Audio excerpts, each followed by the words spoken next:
సూర్యాపేట జిల్లా కలెక్టర్ గారి ఆదేశాల మేరకు సమాచార మరియు పౌర సంబంధాల అధికారి పర్యవేక్షణలోని మన జాజిరెడ్డిగూడెం మండలంలోని మన యొక్క రామన్నగూడెం గ్రామానికి తెలంగాణ సాంస్కృతిక సారథి పల్లె లక్ష్మణ్ కళా బృందం రాగానే ఈ కార్యక్రమానికి ఆహ్వానించి ఇంత మంచి కార్యక్రమాన్ని ఏర్పడినటువంటి గ్రామ పంచాయతీ సర్పంచ్ గారికి, అదేవిధంగా సెక్రటరీ గారికి, ఈ కార్యక్రమంలో భాగస్వామి గ్రామ పెద్దలకు, అక్కా చెల్లెళ్లకు, అన్నదమ్ములందరికీ కూడా హృదయపూర్వక నమస్కారం తెలియజేస్తా ఉన్నాం. ఇవాళ యువత అంతా గంజాయికి, డ్రగ్స్ కు, మాదక ద్రవ్యాలకు అలవాటు పడి మధ్య వయసులోనే చనిపోయేటువంటి ఒక ప్రమాదం ఉంది యువత అంతా. వాళ్ళ తల్లిదండ్రులకు గర్భశోకం మిగిలిచిపోతా ఉన్నారు.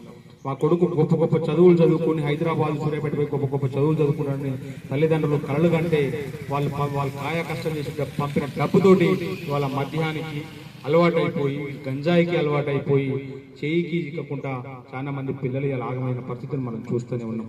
అదేవిధంగా పరిసరాల పరిశుభ్రత, ఇవాళ ఇంట్లో ఉన్న చెత్తను తెచ్చి వీధిన పడేస్తే దాని మీద అన్నిటి మీద ప్రతి అంశం మీద ఇప్పుడు మేము ముందు పాటలు పాడడం కాబట్టి ఇప్పుడు మేము ముందు మన రాధ ఒక పాట.